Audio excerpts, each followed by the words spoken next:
Congratulation Priyam দোলই। পশ্চিমবঙ্গের যারা আগামী দিনে আইনজীবী হবে তাদের জন্য প্রত্যেকের একটা স্বপ্নের প্রতিযোগিতামূলক পরীক্ষা, সর্বভারতীয় স্তরের ছেলেমেয়েরা পরীক্ষাটা দেয়, সেটা হচ্ছে কলকাতা ইউনিভার্সিটি, আমাদের Calcutta university legal entrance test, যেটার জন্য মুখিয়ে থাকে বড় বড় ব্যারিস্টারের ছেলে, বড় বড় উকিলের ছেলে বা যারা বড় বড় আইনজীবী হবে প্রত্যেকে মুখিয়ে থাকে এই পরীক্ষাটায় একটা ভালো র্যাঙ্ক করার জন্য। সেখানে তুই 23 র্যাঙ্ক করে অভাবনীয় সাফল্য পেয়েছিস, 23 র্যাঙ্ক করতে পেরেছিস, তাও আবার ক্যালকাটা ইউনিভার্সিটি লিগ্যাল এন্ট্রান্স টেস্টে। তোর কিরকম লাগছে, তোর অভিজ্ঞতা কি, যদি একটু বলিস। এটা খুবই আমার জন্য খুবই গর্বের বিষয়, আমার সাথে খুব খুশিরও বিষয়। 100 বার গর্বে বুকটা তোর এমনি ফুলে যাচ্ছে, গর্বে তোর বুকটা ফুলে যাওয়ার মতোই বিষয়। মনে পড়ে, এখনো মনে পড়ে, যখন পরীক্ষার 2 সপ্তাহ আগে ছিল, আমি প্রায় 1 সপ্তাহ রাত জেগে পুরো পলিটিক্যাল সায়েন্স আর ইন্ডিয়ান কনস্টিটিউশনটা পুরো পড়েছিলাম 2 সপ্তাহ রাত জেগে। তারপর পরীক্ষার 1 সপ্তাহ আগে যখন এসেছিল, আমার যে ঘুমানোর আর রেস্টিং এর শিডিউলটা ছিল ওটা ঠিক করেছিলাম। তারপর নর্মালি সকাল 7টা থেকে রাত্রি 8টা 9টা 10টা পর্যন্ত পড়তাম। মানে নিজেকে অনুশীলনের মধ্যে রেখেছিলিস, একটা ডিসিপ্লিনের মধ্যে রেখেছিলি, রুটিন বেঁধেছিলি, নিজের ব্রেনকে ট্রেন করেছিলি, নিজের ব্রেনকে তুই নিজের মানে মনের মতন করে যেতে দিসনি, তুই তোর শাসনে রেখেছিলি মনকে এবং ব্রেনকে, মনকে এবং ব্রেনকে নিজে শাসন করতে পেরেছিস, তার জন্যই আজকে এই সফলতাটা পেরেছিস। আর এটাই বাস্তবে সম্ভব হতো না যদি না তুই তোর মনকে আর ব্রেনকে কন্ট্রোল করতে পারতিস। তুই মনকে শাসন করেছিস, ব্রেনকে তার সঙ্গে অর্ডার দিয়েছিস। মন আর ব্রেন যখন কোঅর্ডিনেট করেছে তখনই এই পরিশ্রমের সফলতাটা আজকে তোর কাছে এসেছে। একটা কলকাতা ইউনিভার্সিটির legal entrance test, lakh lakh আইনজীবী ছেলেপুলেরা চাইছে যে এই এন্ট্রান্স টেস্টে র্যাঙ্ক করবার জন্য, বা বড় বড় জাজের ছেলেরা চাইছে, যারাই আগামী দিনে আইনজীবীর ভবিষ্যৎ চাইছে তারা চাইছে এই পরীক্ষাটা দিতে, পারছে না, সেখানে তুই 23 র্যাঙ্ক করে দেখিয়ে দিয়েছিস। তোর এই অনুশাসন, তোর এই প্র্যাকটিস এবং তোর সবথেকে বড় কথা তোর যে নিজেকে কন্ট্রোল করার, মনকে আর ব্রেনকে যে কন্ট্রোল করতে পেরেছিলি, এর জন্য আমরা তোকে অসংখ্য অসংখ্য অভিনন্দন জানাই, শুভেচ্ছা জানাই। এবারে তুই বল, তুই আমাদের কাছে এসেছিলি পড়ার জন্য, আমাদের ইনস্টিটিউটে তোর পড়ার অভিজ্ঞতা কি রকম এবং আমাদের ইনস্টিটিউটে পড়ে তোর কি লাভ হয়েছে, ক্ষতি হয়েছে, আমাদের ইনস্টিটিউটে পড়ায় তোর কি ভালো হয়েছে, মন্দ হয়েছে, যদি আমাদের সম্পর্কে 2-4 কথা, তোকে তোর এক্সপেরিয়েন্স সত্যি কথাটা বলতে বলি। এখানকার এনভায়রনমেন্ট খুবই ফ্রেন্ডলি, আর যেহেতু এখানে জুডিশিয়ারি স্টুডেন্টস এর লিগ্যাল কিউরেটের স্টুডেন্টদেরকে বসানো হয় একসাথে, অনেক কিছু আমাদের কাছে জানতে পারি, ইন্সপিরেশন পাওয়া যায়, অনেক কিছু জানা যায়, কলেজে এরকম হয়, এরকম লিগ্যাল আছে, প্রচুর জ্ঞানে প্রচুর সীমা নেই। টিচার খুবই ফ্রেন্ডলি এনভায়রনমেন্টে কথা বলে, যেহেতু এখানে প্রচুর অন্যান্য ক্যাটাগরি থেকে অন্যান্য মানে জুডিশিয়াল লয়ের সমস্ত সেক্টরের মনে কর যে লিগ্যাল অফিসার্স হচ্ছে তাদের সঙ্গে জিকের ক্লাস করছিস, রিজনিং এর ক্লাস করছিস, যে পার্টটা মনে কর লিগ্যাল অফিসারদের জন্য লাগছে বা জুডিশিয়ালের জন্য লাগছে, সেটা তোরা কিউলেট যারা ল পড়তে যাবি তার আগেই, যারা ল পাস করে ল গ্র্যাড, যারা আগামী দিনে জাজ হবে বা লিগ্যাল অফিসার হবে, তাদের সঙ্গে তোদের একসঙ্গে ক্লাসটা যখন হচ্ছে সেই লেভেলে তোরাও কিন্তু নিজেকে ম্যাচ করতে পারছিস। এটা একটা নিঃসন্দেহে পজিটিভ দিক, আমি তোর কথায় অ্যাকসেপ্ট করি। বাকি পড়ানো, বাকি মেটেরিয়াল, কমন আসা, তোর পরীক্ষায় 23 র্যাঙ্ক আনার পেছনে যদি জয়দেব স্যার ক্লাসেসের ভূমিকা তোকে বলতে বলি, তুই কি বলবি?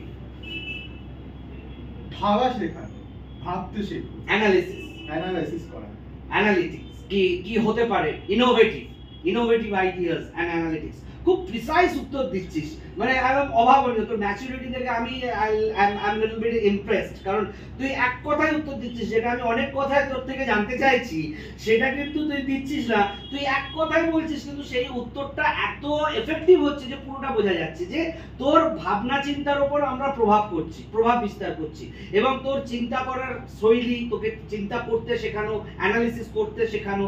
আর প্রচুর কোশ্চেন আছে যেখানে খাতা দিয়ে মেমরি দিয়ে বেস করা, মেমরি দিয়ে মেমোরাইজ করে নাও, কোশ্চেন মুখস্থ করো, হ্যাঁ, কিন্তু এখানে ভাবা শেখা, অ্যানালিসিস, ইনোভেটিভ, ব্রেনকে খাটাতে শেখা, ব্রেনকে ট্রেন করে, যে ব্রেনকে কি করে খাটাবে, ভাবো, ভেবে নিজের ব্রেনের এক্সারসাইজ হয়, আমরা ব্রেনের এক্সারসাইজ করি যে তুমি ব্রেনকে কি করে খাটাতে পারবে। সেই জায়গা থেকে তোর ম্যাচুরিটিটা পরীক্ষার হলে গিয়ে কি অনেক বেশি লেগেছে? বেশি এখানেই তৈরি হয়ে গেছে। আচ্ছা, আর এখানে কেন জুডিশিয়ারি স্টুডেন্টদের সাথে আমরা বসে ওদের লেভেলের মতো ভাবার চেষ্টা করছি আমরা। একদম। লজিক্যাল রিজনিং, ম্যাথ, জিকে প্রত্যেকটা সাবজেক্ট লেভেলটাই আলাদা উঠে হ্যাঁ। যাচ্ছে, প্রথমে লেভেলটাই তোদের তুলে দিচ্ছি অনেক উপরে। আমরা ওখানে যাচ্ছি তারা আন্ডার গ্রাজুয়েট, হ্যাঁ এখানে আমরা জুডিশিয়ারি লেভেল করতে যাচ্ছি, পড়ে যাচ্ছি আমরা। Excellent excellent answer. আর যদি কিছু বলতে বলি, গাইডেন্স রীতিমতো খুব ভালো দেয়। মোটামুটি জিজ্ঞেস করলে কি কোন কোন কোন এরিয়াতে ফোকাস করা বেশি হবে কিউরের জন্য ওটা বলে দেয়। ইংলিশ আর অঙ্ক আর লজিক্যাল রিজনিং জিকে খুবই ভালো, লজিক্যাল রিজনিং খুব ভালো। 10 এর মধ্যে কত দিবি জয়দেব স্যার ক্লাসেসকে? 100 100 এর মধ্যে তাহলে 100 দিবি না 10 এ 100 দিবি? 10 এ 100 তাহলে 100 দিলে বললে 1000 দিয়ে দিবি। হ্যাঁ। ও লাভলি লাভলি, বড় প্রমোশন বড় promotion. Just I am amazed. মানে এটা কি বলতো, দিনের শেষে আমাদের পাওয়া যে তুই 10 এ 100 দিচ্ছিস, 100 এ 1000 দিচ্ছিস, মানে how much you are impressed, how much you are satisfied with the things whatever the going on throughout the time being you have spent here. Okay, আর কিছু যদি বলতে চাস? আমার এখানে আমি যখন এখানে প্রথম ভর্তি হয়েছিলাম, আমার ফার্স্ট লজিক্যাল রিজনিং ক্লাসে একজন এসএসবি গ্র্যাড আর্মির জন্য রেডি করতে এসেছিল, আমি তার পাশে বসে গেছিলাম। আমি অঙ্কে খুব খারাপ ছিল। তুইও তো আগের দিনে যাবি জ্যাগ এন্ট্রি স্কিম, জাজ advocate generals, you will also appear for this SSB. What we are doing whatever we will do in future, what you will doing in your area of your periphery, we are blending up all those. SSB মানে কি? Service Selection Board Interview, and Service Selection Board Interview you will appear after the graduations or in LLB, because there is a JAG entry scheme, Judge Advocate General. So after LLB you can also opt for the JAG entry scheme, and you also require for this SSB preparation. Is this clear to you? Keep it in mind. In future after graduations in LLB you will go for this JAG entry scheme. Keep it in mind, the name JAG entry scheme, Judge Advocate General. Anything else? আর আমার একটা personal একটা এখানে আছে গল্প, বল। যে SSB গ্র্যাডটা এখানে এসেছিল, আমি অঙ্কে খুব খারাপ ছিল কিন্তু সে অঙ্কে খুব ভালো ছিল, সে ইঞ্জিনিয়ারিং এ পাস করেছিল। BTech entry scheme. হ্যাঁ, Yes. এবার আমি ওর পাশে বসে পড়তাম। আচ্ছা, এবার- এটা তোরও কোয়ালিটি যে তুই রতনে রতন চেনে। হ্যাঁ। ফ্রেন্ড সার্কেলটাই কিন্তু আমাদের আসল ইম্পর্টেন্ট। আমাদের অ্যাচিভমেন্টের জন্য কিন্তু মূল জিনিস, যেটা মূল কারিগর, সেটা হচ্ছে ফ্রেন্ড সার্কেল। যদি আমাদের ভালো ফ্রেন্ড সার্কেল নেই তাহলে আমরা কোনোদিন অ্যাচিভ করতে পারবো না। জীবনে যে কোনো অ্যাচিভারের জন্য দেখবি তার পেছনে কিন্তু তার ফ্রেন্ড সার্কেলটা খুব important and vital role play করে। তো তুই যে এই এসএসবি গ্র্যাড বিটেক তার পাশে গিয়ে বসে পড়ছিস, শেখার জন্য বন্ধুত্ব করছিস, তার থেকে ইনফর্ম করছিস, এটা কিন্তু তোরও কোয়ালিটি। তুই চুজ করছিস বন্ধু খোঁজার। বন্ধু যে যত ভালো খুঁজতে পারে সে কিন্তু তত বেশি অ্যাচিভমেন্টটা পায়। বন্ধু খোঁজায় কিন্তু এই যে তোর স্কিলটা, এটাই কিন্তু তোর অ্যাচিভমেন্টের আরেকটা সোপান।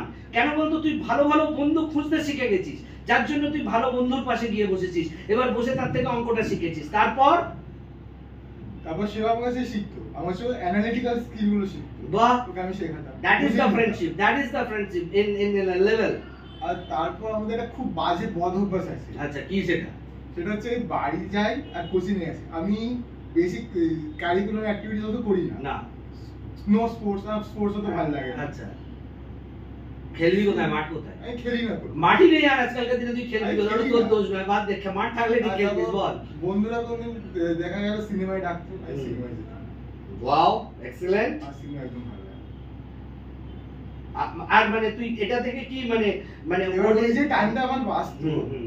সেটা আমি এআই তে ঢুকিয়ে দিতাম। এআই তে আমি কিউলেট ল নিয়ে আলোচনা করে নিতাম। বাহ, what a use in the technology in the studies, what a devotion. এমনি কি 23 র‍্যাঙ্ক হয়?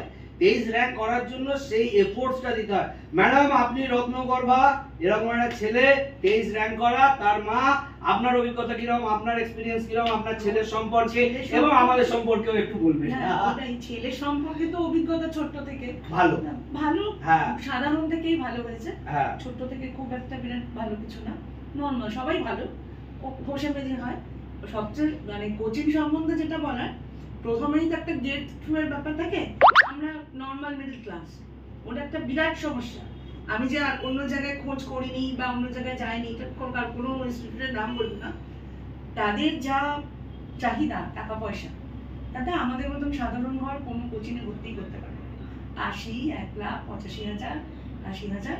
তো তো এখানে এসে কিউলেটের জন্য 80,000 85,000 1 লাখ টাকা আপনার থেকে চাইছে কিউলেট পড়ানোর জন্য, মানে কিউলেট এন্ড ফ্ল্যাটের জন্য 85,000 1 লাখ এই লেভেলে অ্যাবাভ 50,000। একদম একদম। তো এখানে সামান্য সেই তুলনায় এই টাকাটা সামান্য হচ্ছে 22,000 টাকাটা দুটো এক্সামের জন্য। আর তাছাড়া অন্যান্য ইউনিভার্সিটির এক্সামেও পুরো গাইড করেছে, ওকে বলেন আপনি। আর আমি যেটা ভীষণ কি বলবো আপ্লুত, ছেলে তো ছোট থেকে আমার কাছে রয়েছে, দুষ্টুমি আছে, অবাধ্য সবার মধ্যে থাকে, মোটিভেট করাটা, মোটিভেট টু চ্যানেলাইজ দ্য স্পিরিট, একটা জায়গায় ঢুকিয়ে দেওয়া মানুষকে, যেটা না করতে হবে সেটা কিন্তু সর্বক্ষেত্রে আজকালকার দিনে বাবা মাদের পক্ষে সম্ভব না। তারা তাদের কাজ না আমরা এত বকবক করি বাচ্চাদের, ওরা খেপে যায় আপনাদের উপরে, আমাদের সব কথা বেছে বেছে শুনবে। তো এখানে মোটিভেটেড হয়েছে চূড়ান্ত ভাবে, সেটা আমি চোখের সামনে দেখেছি যে কিভাবে সমস্ত কিছু বাদ দিয়ে পড়ছে তো পড়ছে একটা কারণেই পড়ছে, এই নয় যে ভীষণ কিছু একটা স্কলার, সেটা বলতে চাইছি না। পরীক্ষাটার জন্য আমি পড়ছি, whatever my purpose I have to clear that purpose and all that whatever। কেউ আমরা স্কলার নই, you are channelize your spirit in a single way purpose, then you are become a achiever। Virat Kohli শুধুই খেলে, মানে আমি কিছু ভাবছি, মানে মোটিভেশনের ব্যাপারটা নিশ্চয়ই এখানে তাদেরও একটা কিছু আলাদা ট্রেনিং আছে, তাদের একটা কিছু ভাবনা আছে, সেটা না হলে হয় না। মানে আমি তো মনে করি যে মানে এবং এটার জন্য অফলাইন ক্লাসেসটা দরকার। হ্যাঁ, অফলাইন ক্লাস না থাকলে ওই অনলাইনে মোটিভেশন হয় না, কি রে হয়? আমার এখানে ক্লাস করতে খুব ভালো, তাই কি সবসময় অফলাইন ক্লাস। হ্যাঁ, আমি বলছি তো অফলাইন, হ্যাঁ এবারে অফলাইনে ক্লাসের যে অনলাইনে কি বলুন তো, অনলাইনে অ্যাকচুয়ালি কোনো বন্ডিং হয় না তো, অন হলো অফ হলো, অনলাইনে কোনো বন্ডিং নেই, ওই ভার্চুয়াল ব্যাপারটাই তো আমাদের সর্বনাশ করে দিচ্ছে। অনলাইন পড়াশোনাটাও আরেকটা ভার্চুয়ালে চলে যাচ্ছে, একদম 100%। আরো ছোট থেকে ভার্চুয়ালে ঢুকে বাচ্চাদের তো খুব ক্ষতি হয়ে যাচ্ছে। ভার্চুয়াল পড়াশোনা করলে মোটিভেশনটা আমরা করতে পারি না, মোটিভেট করানো যায় না, স্পিরিটটাই আসে না। কোভিড এর সময় দিকি বাঁচিয়ে রাখার জন্য হয়তো হয়েছে, সেটা তো এমার্জেন্সি পারপাস, সেটা জাস্ট সময় চাহিদা, একদম সময় চাহিদা। আদারওয়াইজ ভার্চুয়াল খুব বাজে জিনিস। ভার্চুয়ালে আরে বাবা মানে ফেসবুকে বন্ধু হচ্ছে, রিয়েল বন্ধু বিপদে কি আর পাশে দাঁড়াবে? পিছনে কোন বন্ধু আছে তাই জানি না, এমন একটা অদ্ভুত পরিস্থিতি একদম। কিন্তু আমার সেই কেজি বন্ধু এখনো, নার্সারির বন্ধু এখনো মনে আছে। বাহ, একদম বাস্তবের বন্ধু, রিয়েল টাইম বন্ধু। এইটা আমি মানে একদম কৃতজ্ঞ। এক হচ্ছে টাকা পয়সা বিশাল ব্যাপার, ওটা একটা প্রাইমারি ব্যাপার, নাহলে তো আমি ঢোকাতেই পারতাম না, এত কিছু জানতেই পারতাম না, ফেরত চলে যেতে হতো। এটা তো মানে অস্বীকার বা লজ্জার কিছু না, সব পারবো না তো, কোথায় পাবো? সবার তো মানে রোজগারটা যে পন্থা তো একরকম নয়। স্বাভাবিক। আমরা গরিবের মাস্টার, আমরা মধ্যবিত্তের মাস্টার, আমরা ইচ্ছার মাস্টার, আমরা ইচ্ছা, আপনাদের এই আশীর্বাদটাই থাকুক আমাদের কাছে। এই যেটা আপনারা বললেন যে এদের তৈরি করতে পেরেছি এবং আপনাদের মুখ উজ্জ্বল করতে পেরেছি, আপনাদের নিশ্চয়ই মুখ উজ্জ্বল হয়েছে। আমি চাই মানে একটা পার্সোনাল অ্যাডভাইস আছে আমি দিতে চাই। বল, আবার অ্যাডভাইস জায়গা চলে গেছে, অ্যাচিভার এখন অ্যাচিভমেন্টের পরে তো অ্যাডভাইসই দেবে। বল বাবা বল। সোশ্যাল মিডিয়াটা এখনো আমি ব্যবহার করি না, আমার ফোনে সোশ্যাল মিডিয়া ডাউনলোড করা থাকলেও আমি কোনোটাতে সাইন ইন করি না। এটা আমি প্রত্যেকটা স্টুডেন্টকে বলবো এই কথাটা শুনতে। যদি তোমরা সোশ্যাল মিডিয়া অ্যাডিক্টেড হয়ে যাও, যদি তুমি ফেসবুক, ইউটিউব, ইনস্টাগ্রাম, থ্রেডস এইতে যদি তুমি অ্যাডিক্টেড হয়ে যাও, তাহলে তোমার সফলতা আসবে না। তার জলজান্ত উদাহরণ দেখো, ক্যালকাটা ইউনিভার্সিটি থেকে লিগ্যাল এন্ট্রান্স টেস্টে 23 র‍্যাঙ্ক করা প্রিয়ম দলুই তার নিজের মুখে বলছে তার কোনো সোশ্যাল মিডিয়া নেই। সোশ্যাল মিডিয়া থাকলে তুমি কোনোদিন কোনো প্রতিযোগিতামূলক পরীক্ষায় সফল হতে পারবে না। সেই জন্য আমরা বারবার বলি সোশ্যাল মিডিয়া অ্যাডিকশন কমাও। এবং আজকে তোমাদের সামনে বাস্তবের সফল যে রূপক, মানে যে আজকে একটা অ্যাচিভার প্রিয়ম দলুই, যে আজকে 23 র‍্যাঙ্ক করে দেখিয়েছে ক্যালকাটা ইউনিভার্সিটি লিগ্যাল এন্ট্রান্স টেস্টে, সেও তার কোনো সোশ্যাল মিডিয়া ইউজ করে না। এটার জন্যই কিন্তু ও সফলতা পেয়েছে। ও বন্ধু খুঁজতে শিখেছে, ও বন্ধু খুঁজে বার করতে শিখেছে, ও চিন্তা করতে শিখেছে, ও একজন আদর্শ স্টুডেন্ট হয়ে উঠেছে। তার জন্যই কিন্তু আজকে এই সফলতাটা ও অর্জন করতে পেরেছে। এর জন্য তোকে আমরা অসংখ্য অভিনন্দন জানাচ্ছি এবং আমরা আশা করছি আগামী দিনে তুই যখন ল গ্র্যাডস করবি, তারপরে তোর জুডিশিয়ালের যে যাত্রা শুরু হবে, সেই যাত্রাতেও আমরা সঙ্গী হব তোর, মানে আগে থেকে তোকে বলে রাখছি। না, এটা আপনারও আগে থেকে আমি বলে রেখেছি যে এ পাশ করে আর যারা পরীক্ষাগুলো স্যারদের সাথে কন্ট্যাক্ট রাখবি একদম লিগাল করবার পরেই কিন্তু মানে 1-2 বছর পরে থেকে কিন্তু জুডিশিয়াল রেডি করতে হবে, জুডিশিয়াল জাজের জন্য রেডি হতে হবে, তখন কিন্তু এই মোটিভেশনটা লাগবে, এইটা কিন্তু তখন আবার অ্যাচিভমেন্টের কাজে লাগবে। এই যেটা এখন এটা যেন পাখা বজিয়ে পালক বজিয়ে উড়ে যাবে না, এটাকে কন্টিনিউ করে যাবে এবং 1 বছর পরেই কিন্তু তোমাকে জুডিশিয়ালের প্রিপারেশন শুরু করে দিতে হবে জাজ হওয়ার জন্য, লিগ্যাল অফিসার হওয়ার জন্য। বড় বড় লিগ্যাল অফিসার জাজের যে পরীক্ষাগুলো